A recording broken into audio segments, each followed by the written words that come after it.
तो चलिए आइए नन्हे मुन्ने प्यारे प्यारे बच्चों, आप सभी का स्वागत है आपके अपने चैनल फन विद फिजिक्स में।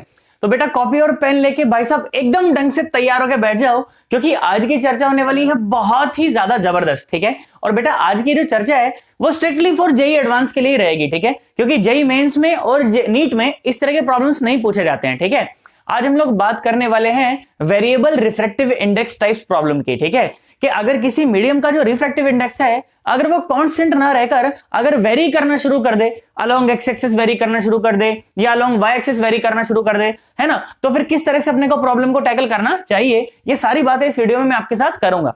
पर बेटा वेरिएबल रिफ्रैक्टिव इंडेक्स प्रॉब्लम पढ़ाने से पहले मैं आप लोगों को एक और बहुत खास चीज पढ़ाना चाहूंगा, जो अगर अपने को समझ आ गई ना तो ये प्रॉब्लम पढ़ने में अपने को दिक्कत नहीं आएगी। बेटा हमें वेरिएबल रिफ्रैक्टिव इंडेक्स प्रॉब्लम करने से पहले हमें refraction through the multiple surfaces, refraction through the multiple mediums, वो हमें करना आना चाहिए। ठीक है, तो पहले जरा 5 मिनट में आपको वो पढ़ाता हूं, तो अगर वो समझ आ गया ना एक बार, तो उसके बाद भाई साहब वेरिएबल रिफ्रैक्टिव इंडेक्स एकदम हलवा लगेगा एकदम, है ना। सुनो आ जाओ, देखो सुनो, सबसे पहले क्या पढ़ेंगे हम लोग पढ़ेंगे सबसे पहले refraction through the multiple surfaces. Okay, refraction through the multiple surfaces. अच्छा भाई, ठीक भाई, बहुत बढ़िया। तो रिफ्रैक्शन थ्रू मल्टीपल सरफेसेस हम लोग ऐसे पढ़ेंगे, है ना। बहुत आसान है, घबराओ मत बिल्कुल एकदम, है ना, परेशान मत हो। चर्चा बहुत जबरदस्त होगी बाकी आज की, एकदम आनंद आ जाएगा तुम्हें। ठीक है, सुनो देखो, आ जाओ, इस तरह से मीडियम बनाते हैं। मैंने बोला एक मीडियम ये रहा, एक मीडियम कुछ ये रहा, मैं बोला एक मीडियम मान लो ये रहा। ठीक है, यहां पर मैं बोल देता हूं मान लो कुछ भी ऐसे n1 है मीडियम, है ना, कुछ भी ऐसा जनरल। ठीक है, यहां पर कुछ भी बोल दिया n2 है, यहां पर कुछ भी बोल दिया n3 है, और यहां पर कुछ भी बोल दिया n4 है। ठीक है, इस प्रकार से मीडियम ऐसे भरा हुआ है। ठीक है, ऐसे मान लेता हूं कि n1 जो है वो रेयरर है, फिर ऊपर और डेंसर, या n1 को डेंसर मान लेते हैं, फिर और रेयरर और रेयरर और रेयरर, इस तरह से बढ़ता चला जा रहा है। ठीक है, अब मेरी बात सुनना जरा ध्यान से, बहुत मजा आएगा तुम्हें। सुन, मैंने बोला कि बेटा मान ले ये अपना नॉर्मल हो गया, है ना, और मैंने बोला कि मान लो बेटा कि रे आकर ना इस तरह से ऐसे स्ट्राइक करी। ठीक है, किसी भी एंगल आई पर इस तरह से आकर ऐसे स्ट्राइक करी, तो क्या होगा, अगर n2 इससे कैसा हो, रेयरर हो, तो थोड़ा सा नॉर्मल से दूर की तरफ मुड़ जाएगी कि नहीं मुड़ जाएगी, और ये हो जाएगा एंगल कुछ भी r, मैं से कुछ भी r2 बोल देता हूं। सर r2 क्यों बोल रहे हो सर? अरे तू क्या कबूतर बोल ले, उससे कोई दिक्कत होने वाली नहीं है, मैंने कुछ भी r2 बोल दिया। ठीक है, अब मुझे एक बात बताओ, इस जगह पर हुआ क्या है, रे का रिफ्रैक्शन ही तो हुआ है। अरे क्या हुआ है, रिफ्रैक्शन ही तो हुआ है। तो रिफ्रैक्शन अगर हुआ है तो क्या मैं स्नेल्स लॉ लगा सकता हूं? हाँ बिल्कुल लगा सकते हैं। इस सरफेस के ऊपर अगर हम स्नेल्स लॉ लगाएं, स्नेल्स लॉ क्या कहता है, स्नेल्स लॉ ये कहता है, क्या कहता है, n1 sin i is equal to n2 और साथ में sin r, यही कहता है कि कुछ और कहता है ना। वहां पर n1 वो मीडियम होता है जहां से रे जा रही है, और n2 वो मीडियम होता है जहां रे जा रही है। पक्की बात है ना, कोई रेरर कोई डेंसर, उस बात से मेरा कोई मतलब नहीं है ना। n1 क्या होता है, ये वो मीडियम होता है जहां से रे जा रही है, और n2 वो मीडियम होता है जहां रे जा रही है ना। सुनो, तो रे कहां से जा रही है भाई साहब, n1 से ही जा रही है, तो n1 और साथ में sin i is equal to कहां जा रही है, n2 में ही तो जा रही है, तो n2 और साथ में sin r की जगह पे क्या है यहां पर r2, क्या है r2। तो मैंने बोला चलो भैया ये हो गई अपनी इक्वेशन नंबर 1। अब क्या हुआ, देखो लाइट रे यहां तक पहुंच चुकी है ना, और यहां पर अगर नॉर्मल डालूंगा तो ये हो जाएगा नॉर्मल, है ना। सोच, अगर ये r2 है तो ये भी तो r2 है, हाँ ये भी तो r2 है, इसमें तो कोई दिक्कत वाली बात नहीं है। अरे ये ऐसा ही तो है सन्नाटो, कहां गया, ये ऐसा ही तो है। सुनो, ये दोनों एंगल बराबर ही तो होते हैं, इसमें कोई दिक्कत, कोई परेशानी, कोई दुविधा, कोई शंका नहीं है भाई साहब, है ना। सुनो, तो रे यहां से गई और ऐसे थोड़ा सा ऐसे गई, खुबाच ऐसे चली गई रे, है ना, थोड़ा घूम गई, रुको झोला मार गई रे, सीधा कर देते हैं इसे। लो भैया ये गई रे अपनी, है ना, रे ऐसी चली गई, और इस एंगल को मैं कुछ भी ऐसे r3 बोल देता हूं, क्या बोल देता हूं, r3 बोल देता हूं। तो यहां पर भी तो रिफ्रैक्शन हुआ है, तो यहां पर भी तो स्नेल्स लॉ लगा सकते हैं, इसमें कोई दिक्कत नहीं है ना। आ जाओ लगाओ स्नेल्स लॉ। तो n1 sin i is equal to n2 sin r। n1 क्या होता है, जहां से रे जा रही है। अब रे कहां से जा रही है, ग्रीन वाली रे देखो, n2 से जा रही है कहां, n3 में, तो क्या लिखा जाएगा n2 और साथ में sin i, अब एंगल ऑफ इंसिडेंस है r2, तो sin r2 is equal to n3 और साथ में sin r3, इसमें कोई दिक्कत वाली बात नहीं है। बोल बात समझ आई है कि नहीं आई है? आई है ना? देख सुन, देख देख ध्यान से देख। अब भाई साहब रे आकर यहां पर पड़ी है ना, अब बाहर निकल रही है, N3 से अब N4 में जा रही है। मैंने बोला साला ए खुपाच ये गई ऐसे, इसको कुछ भी R4 बोल देता है। क्या बोल देते हैं? R4 बोल देते हैं ऐसे ही। तुम क्या कबूतर खे खरगोश कुछ भी बोल लो, मेरे को उससे कोई लेना देना नहीं है ना? सोच, अब रे N3 से N4 में जा रही है तो क्या लिखा जाएगा? N3 इंटू साइन, अब एंगल ऑफ इंसिडेंस कितना है? सोच, अगर ये R3 है तो ये भी कितना हो जाएगा? R3 हो जाएगा, इसमें कोई दिक्कत नहीं है ना? तो ये हो गया N3 और sign R3 is equal to N4 और साथ में साइन R4। अरे भाई साहब ये हुई बात, है ना? ये हुई बात। अब तू ध्यान से देख, तुझे एक जादू चीज दिखाता हूं, देख सुन ध्यान से देख। तो N4 साइन R4 जो है ना वो N3 साइन R3 के बराबर है, और N3 sign R3 N2 sign R2 के बराबर है, और N2 sign R2 N1 sine I के बराबर है। अरे हाँ ना, तो बोल तुझे मेरी बात समझ आएगी नहीं? तो इसका मतलब कि ये N4 sine R4 is equal to N1 sine I। अच्छा ये बात सर, इससे क्या साबित होता है? सुन मैं बताता हूं तुझे, ध्यान से देख।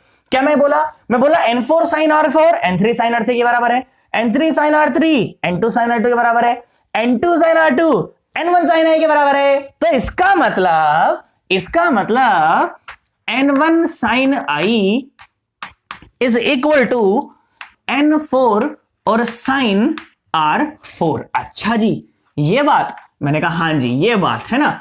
अब इससे क्या साबित किया? इससे ये साबित किया कि मुझे सिर्फ पहले मीडियम और आखिरी मीडियम का ध्यान रखना है, बाकी बीच में भाई साहब कुछ भी तंबूरा भरा हो, मुझे इस बात से कोई लेना देना नहीं है। बोल बात समझ आएगी नहीं? मुझे तो सिर्फ बेटा पहले और आखिरी मीडियम को देखना है, मुझे सिर्फ उसकी चिंता करनी है। बीच में भाई साहब लाइट का कुछ भी हो, मुझे इस बात से कोई लेना देना नहीं। अरे भाई साहब ये तो बड़ी खतरनाक बात है। सुन इसे और अच्छा करके लिखता हूं, कैसे लिखूं? ऐसे लिख लेता हूं, सुन, एन इनिशियल और साइन आई और इनिशियल वाला है ना, जहां पर आकर रे स्ट्राइक करना शुरू करती है। ऐसे मल्टीपल सरफेसेस हो तो जहां पर सबसे पहले रे आकर गिरती है ना, ये वो वाला आई है ना, is equal to n final. Final मतलब कि मैं तो कहता हूं 10 सरफेसेस से बीच में रखे हो, जो फाइनल जो रिफ्रैक्टिव इंडेक्स है अपने को सिर्फ उसी की चिंता करनी है, एन फाइनल और साथ में साइन और आर फाइनल, जो फाइनली जो रिफ्रैक्टिव इंडेक्स बनने वाला है ना, मुझे सिर्फ उसी की चिंता करनी है भाई साहब। बीच में चाहे कुछ भी भरा हो, मेरा उस बात से कोई लेना देना नहीं है। बोल तुझे बात समझ आई है कि नहीं आई है ना? सिर्फ इनिशियल की चिंता करो और सिर्फ फाइनल की चिंता करो, बीच वालों को भूल जाओ। बोल बात समझ आई कि नहीं आई? पक्की बात एकदम। देख थोड़ी सी तेरे को एक और गहन बात बताता हूं, सुनो।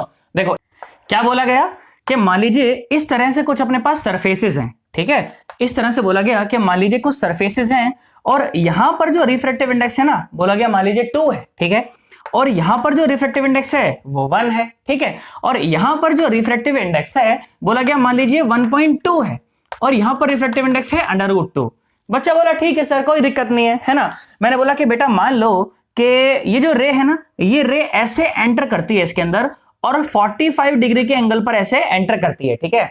अब सवाल सुने, सवाल क्या पूछा गया? सवाल बोला गया कि find out the angle of deviation, find out the angle of deviation in the path of light ray, in the path of light ray, माने इस लाइट रे के पाथ में कितना डेविएशन हो रहा है ना, ये बताएं। चलो मैं तो बेटा कहता हूं वीडियो को एक बार यहीं पे स्टॉप करो और खुद से करने का ट्राई करो, देखो तुम्हें अच्छा फील आएगा, है ना? एक बार ये आंसर अगर तुमसे निकल गया ना, तुम बोलोगे वाह सारा से मजा आ गया, है ना? देखो सर अभी तुमको कुछ बताया, देखो करने का ट्राई करो, देखो क्या होता है ना? कर। हो इस प्यार को मैं क्या नाम दूं, ओ बेचैन दिल को कैसे आराम दूं, इस प्यार को मैं क्या नाम दूं। करा तुमने? सर गाना सुन रहे थे सर। अरे गाना मत सुनो, मैं तो ऐसे गाना गाता रहता हूं, है ना? देखो क्या पूछ रहा है मास्टर, करो जरा एक बार ट्राई करो उसको, ऐसे नहीं हुआ? सोचा तुमने? देखो सुनो, आ जाओ, देखो मैं कराता हूं। देख बच्चा क्या करता है, ना, बच्चा ये कहता है कि सर आपने बहुत सारे मीडियम इस तरह से लगा रखे हैं, तो सर अभी अभी आपने बताया कि बीच वाले मीडियम से मेरा कोई लेना देना नहीं है। मैंने कहा शाबाश बेटा, बिल्कुल ठीक बोला तू। बच्चा क्या बोला? बच्चा बोला सर मैं तो इनिशियल और फाइनल को देखूंगा, बाकी मेरा किसी चीज से लेना देना नहीं है। तो मैंने कहा बता फिर कैसे करा तूने? बच्चा बोला सर मैंने ऐसा करा कैसे करा? बोला sir n initial into sine i initial is equal to n final into sine r final. मैंने कहा अच्छा बता, करके बता कैसे करा तूने। तो बच्चा बोला सर देखो ऐसे करा, 2 into sine 45 is equal to under root 2 into sine r final. तो मैंने बोला अच्छा ऐसा करा तूने? बोला हाँ सर देखो ऐसा करा मैंने। फिर ये हो गया 2 और ये हो गया 1 बाय अंडर रूट 2 और वहां से अंडर रूट 2 आया तो ये भी हो गया 2 और ये हो गया सर साइन आर एफ। तो बोला सर आर जो फाइनल है ना मेरा तो सर 90 डिग्री आ गया। कितना बोला कि मेरा तो सर 90 डिग्री आ गया। अब बच्चा क्या बोला? बच्चा बोला सर इसका मतलब ये है कि ये लाइट रे, बच्चा बोला सर 45 डिग्री पर ऐसे अंदर घुसी थी और 90 डिग्री पर ऐसे बाहर निकल रही है ना, 90 डिग्री पर ऐसे बाहर निकल रही है। इसका मतलब कि सर जो एंगल ऑफ डेविएशन है ना वो 45 डिग्री है। कितना है? 45 डिग्री है। बच्चे ने ये आंसर निकाला और जानते हो ये आंसर एकदम सही होता, ये सही नहीं है। सर अभी तो बताया सर आपने ऐसे करना है सर, तो कैसे सही नहीं है सर? बच्चा बोला परेशान सर ये तो बड़ा है सर, कैसे सर? अभी आपने ये बताया सर मैंने ये करा, अभी आप बोल रहे हो गलत है। बच्चा बोला कि सर अभी तो आपने ये बताया, अभी आप बोल रहे हो गलत है सर, ये तो चीटिंग है ना sir.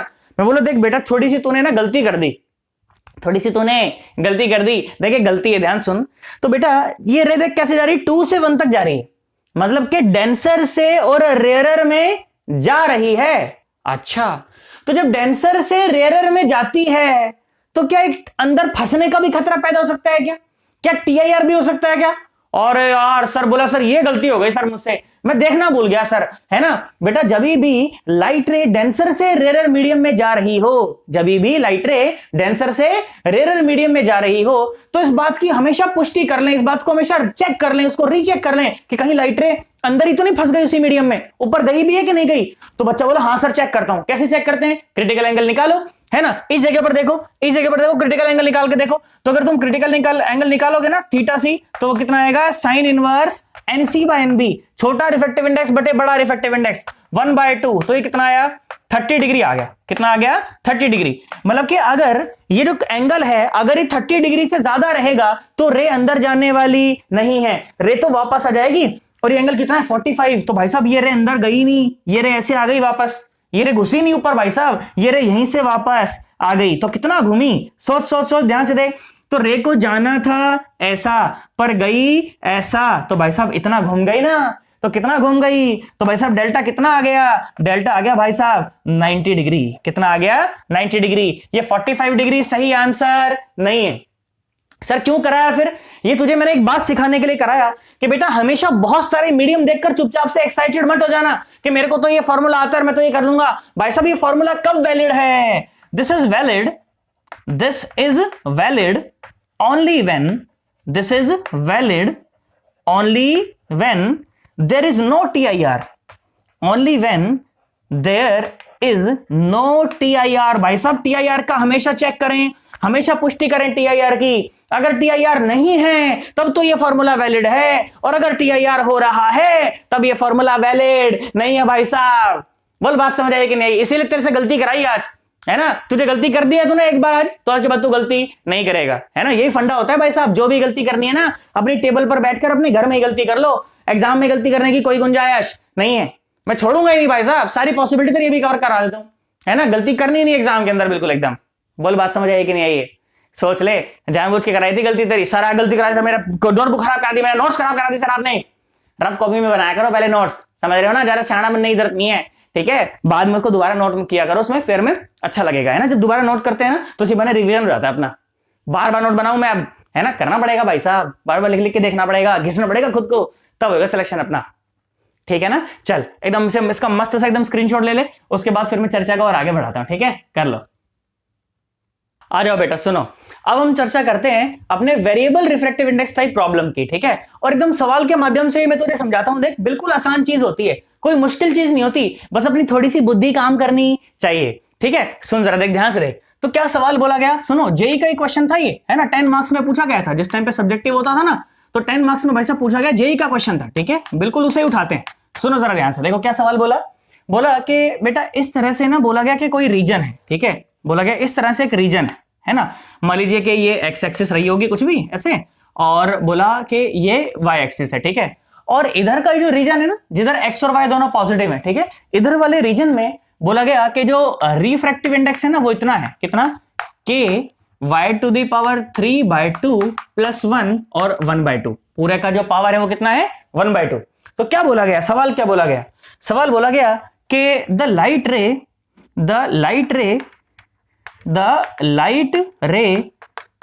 is entering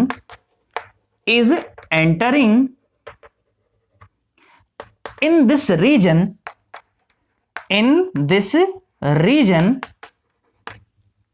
from a medium of refractive index is equal to 1 at a grazing angle alpha,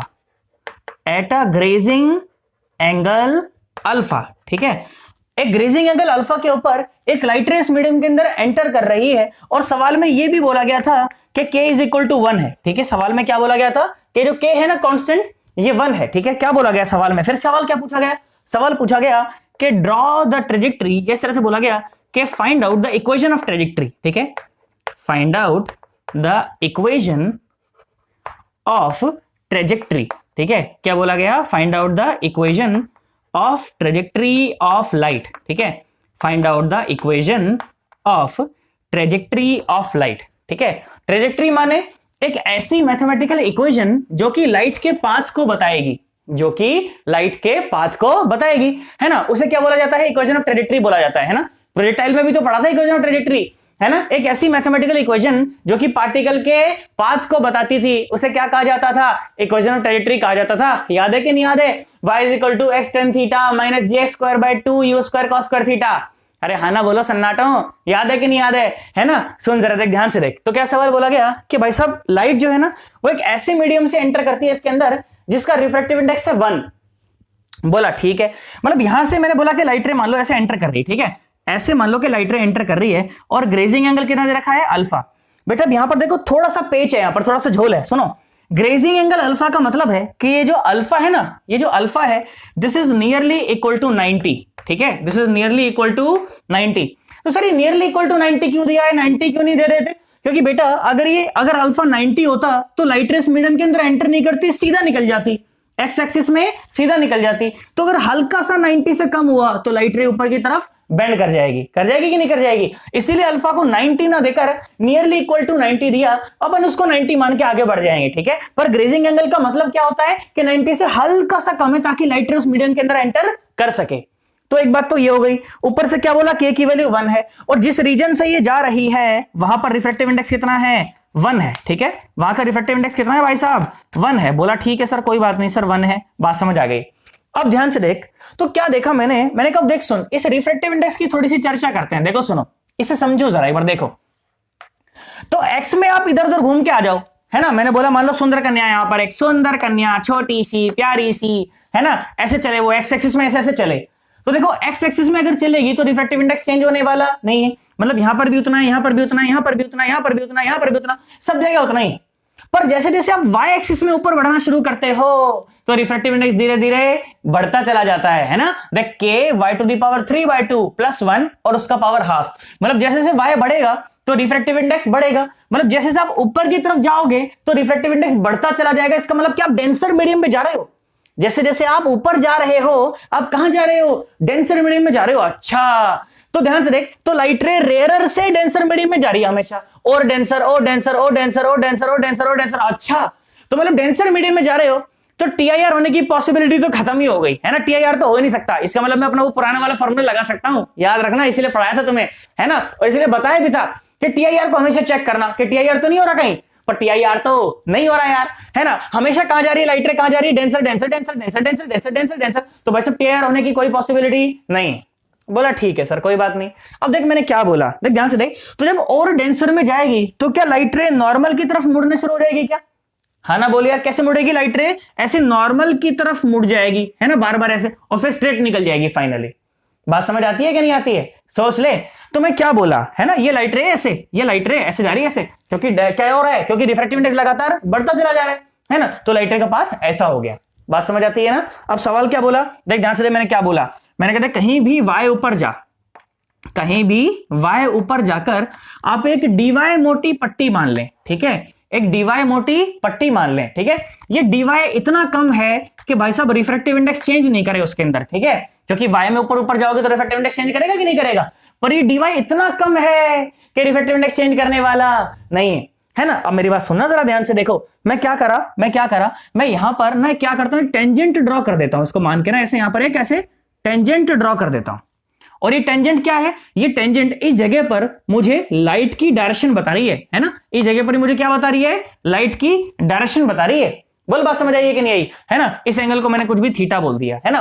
तो तू ध्यान से देख, मैं तुझे ये जो पोर्शन है ना, ये जो पोर्शन है, मैं इस पोर्शन को तुझे जूम करके दिखाता हूं। सुन, मैं क्या करता हूं, इस पोर्शन को जूम कर देता हूं। जूम करने का मतलब समझते हो ना, छोटी चीज को तो बड़ा करके देखना, उसे जूम कहते हैं, है ना। तो देखो मैंने तुम्हें जूम करके दिखाया, मैंने कहा देख सुन, ये dy है ना, ये जो है ना, ये लेंथ, ये जो मोटाई है, ये मोटाई कितनी थी, ये मोटाई थी dy, है ना। और लाइट रे कैसी थी बेटा, लाइट रे थी ऐसा, है ना, ऐसी थी ना लाइट रे। और ये जो एंगल था, ये एंगल, ये नॉर्मल है, इस जगह पर क्या हो जाएगी, ये नॉर्मल हो जाएगी। तो सोच के देख, अगर ये थीटा है तो ये भी कितना थीटा, तो भाई साहब ये ऊपर वाला एंगल कितना हो गया नॉर्मल के साथ, 90 माइनस थीटा। कितना हो गया, 90 माइनस थीटा।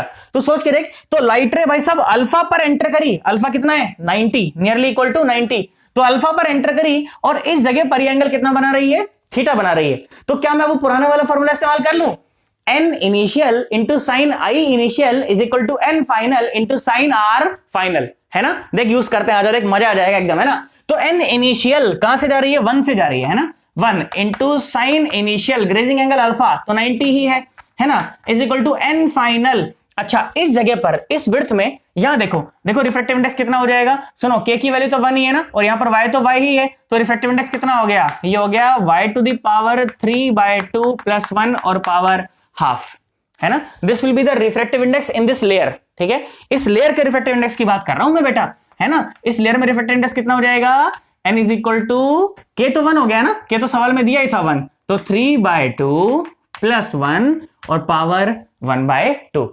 बच्चा बोला ठीक है सर, आपकी बात समझ आ गई, है ना। देखो ध्यान से देखो, आगे बढ़ते हैं अब। तो कितना आया, n की वैल्यू कितनी आई, y to the power 3/2 plus 1 और आई पावर हाफ। पक्की बात है, सोच ले, कोई घबराहट नहीं ना मन के अंदर। और साथ में क्या आया, साथ में आया साइन और angle of refraction. Angle of refraction कितना है, 90 माइनस थीटा, है ना।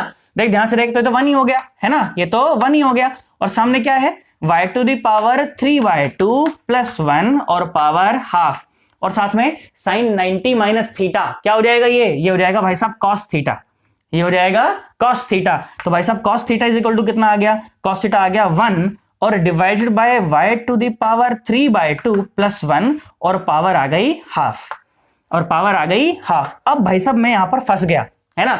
मैंने cos थीटा की वैल्यू तो निकाल ली, है ना, पर मुझे क्या निकालना है, मुझे तो इक्वेशन ऑफ ट्रेजेक्टरी निकालनी। मुझे क्या निकालना है, इक्वेशन ऑफ ट्रेजेक्टरी निकालनी। इक्वेशन ऑफ ट्रेजेक्टरी का मतलब होता है x और y में रिलेशन। मुझे क्या निकालना है, x और y में रिलेशन निकालना है। तभी मेरे थोड़ा दिमाग ठनका, मैंने कहा यार जो स्लोप होता है, स्लोप क्या होता है, स्लोप एक तो tan थीटा होता है। क्या होता है स्लोप, tan थीटा होता है। अच्छा, तो अगर मुझे cos थीटा पता चल जाए तो क्या tan थीटा पता चल जाएगा क्या, हाँ पता चल जाएगा। और इसके अलावा जो स्लोप होता है वो dy/dx भी तो होता है। बोला हाँ यार, तो स्लोप की जो ये दो डेफिनेशंस है ना, ये मेरा काम बना सकती हैं। मेरा थोड़ा दिमाग ठनका, मैंने कहा हाँ यार बात तो समझ आई। तो अगर मुझे cos थीटा की वैल्यू पता है तो क्या मैं tan थीटा की वैल्यू निकाल सकता हूं क्या, हाँ जी बिल्कुल निकाल सकता हूं। क्योंकि देख ध्यान से देखो, अगर इस तरह से अगर कोई ट्राइंगल होती, ये बेस होता, ये परपेंडिकुलर होता, ये हाइपोटेन्यूज होता, तो जो cos थीटा होता है वो क्या होता है, cos थीटा होता है भाई साहब बेस बाय हाइपोटेन्यूज। क्या होता है, बेस बाय हाइपोटेन्यूज। और tan थीटा क्या होता है, परपेंडिकुलर बाय हाइपोटेन्यूज। क्या होता है, परपेंडिकुलर बाय बेस। क्या होता है, परपेंडिकुलर बाय बेस, है ना। ध्यान से देख, तो tan थीटा की वैल्यू लिखा मैंने, tan थीटा की वैल्यू मैंने लिखी। tan थीटा की वैल्यू क्या लिखी जाएगी, परपेंडिकुलर बाय बेस। परपेंडिकुलर क्या हो जाएगा, हाइपोटेन्यूज का स्क्वायर माइनस बेस का स्क्वायर और अंडर द रूट, है ना। तो अंडर द रूट क्या लिखा जाएगा, हाइपोटेन्यूज का स्क्वायर मतलब इसका स्क्वायर, तो ये पावर ऊपर से हट जाएगी आधी, तो कितना हो गया y पावर 3/2 प्लस 1 और माइनस बेस, बेस कितना है 1 और डिवाइडेड बाय बेस, तो ये हो गया 1, है ना। देख 1 ने 1 को मार दिया, तो भाई साहब tan थीटा की वैल्यू आ गई मेरे पास, है ना। अब क्या आ गई मेरे पास आ गई भाई साहब टेन थीटा की वैल्यू, और कितनी आ गई सोच, tan theta is equal to कितना आया, y टू दी पावर 3/4 है ना, क्योंकि एक और अंडर द रूट है ना, एक और पावर 1/2 है ना, तो कितना आया y पावर 3/4। और ये बात मैं जानता हूं भाई साहब कि जो टेन थीटा होता है वो इसके भी बराबर होता है, किसके, dy/dx के भी बराबर होता है। बोला तुम्हें बात पहले बता रखी है कि नहीं बता रखी, स्लोप पढ़ाया था तो बताई थी है ना। सोच, तो इसके जगह पे मैंने वैल्यू पुट की, ये कितना आया, dy/dx is equal to y to the power 3/4। चलो वेरिएबल सेपरेबल करो है ना, dy/y to the power 3/4 is equal to dx, integrate कर दो इसको सन्नाटो। देखो 0 से और x तक, और ये 0 से और y तक। बोल बात समझ आई कि नहीं आई, इंटीग्रेशन क्या आ गया, ये आ जाएगा 4 और y to the power 1/4 is equal to x है ना। So this will be the equation of trajectory, okay, this will be the equation of trajectory for the path of the light ray, for the path of the light ray. हमेशा आपकी approach यही होनी चाहिए। तो ध्यान से देख, तो वेरिएबल रिफ्रैक्टिव इंडेक्स देखो ऐसे भी तो हो सकता था कि x का फंक्शन दे देता, कैसे दे देता, x का फंक्शन दे देता, इसी तरह से सवाल पूछ लेता कि n is equal to k x to the power 3/2 plus 1 और पावर हाफ कर देता। तो बेटा जैसी आपने जो स्ट्रिप आपने वर्टिकली मानी है ना, y में जाकर आपने dy मोटी स्ट्रिप मानी, क्योंकि y में रिफ्रैक्टिव इंडेक्स चेंज कर रहा था। अगर x में चेंज कर रहा होता तो कहीं भी x पर जाकर एक dx मोटी पट्टी मानते और फिर उसे इंटीग्रेट करते। बोल तुझे मेरी बात समझ आई है कि नहीं आई है ना। मेथड हमेशा यही रहेगा, आपको यही फॉर्मूले का इस्तेमाल करना है, इसी से आपकी इक्वेशन बनने वाली है ना। और साथ साथ पट्टी मानते हुए ध्यान रखना है कि अगर y में अगर रिफ्रैक्टिव इंडेक्स चेंज कर रहा है तो y में जाकर dy मोटी पट्टी माने, अगर x में चेंज कर रहा है तो x पर जाकर एक dx मोटी पट्टी माने, और थोड़ी सी बुद्धि का इस्तेमाल करें ताकि आपसे सवाल हो जाए। बोल बात समझ आई है कि नहीं आई है, सोच ले। मैं तो कहता हूं एक बार इसको मस्त सा ना इसका एकदम स्क्रीनशॉट सा ले लो, उसके बाद मैं एक और सवाल और कराता हूं तुमसे, देखो ऐसा ही, ताकि तुम्हें फील आ जाए भाई सब चर्चा का एकदम है ना। चलो लो आ जाओ, देखो सुनो, एक बिल्कुल वैसा ही सवाल एक तुमसे और ट्राई कराता हूं, ठीक है, ताकि तुम्हें कॉन्फिडेंस आ जाए बिल्कुल कि भाई साहब हाँ इस तरह के सवाल करने मुझे आते हैं, है ना। देखो सुनो, मैंने बोला फिर से वही रीजन है, ठीक है, मान लो ये एक्स एक्सिस है, ये वाई एक्सिस है। मैंने बोला अब जो रिफ्रैक्टिव इंडेक्स है ना, देखो ऐसे वेरी कर रहा है, कैसे, ऐसे k² y² प्लस 1 और पावर मैंने बोला चलो मान लो 1/2, कितना बोला, 1/2, बिल्कुल बाकी सब कुछ सेम है, ठीक है। चलो ऐसे एंटर कर रही है लाइट, है ना, अल्फा एंगल पर, और अल्फा तुम्हें पता ही है, यहां का रिफ्रैक्टिव इंडेक्स भी तुम्हें पता ही है ना, अल्फा कितना है, nearly equal to 90, grazing incidence है, ठीक है। चलो फिर से वही सवाल है ना, find out the equation of trajectory, find out the equation of trajectory of light, ठीक है, find out the equation of trajectory of light. चलो भैया कर दो, वीडियो को स्टॉप करो, खुद से करना भाई साहब, देखो नहीं तो मेरे पढ़ाने का कोई फायदा नहीं यार, और तुम्हारे पढ़ने का कोई फायदा नहीं, बता रहा हूं सिलेक्शन नहीं आएगा यार, है ना। चलो करो इसको फटाफट से, फिर चर्चा को आगे बढ़ाएंगे, मैं कराऊंगा फिर, है ना। चलो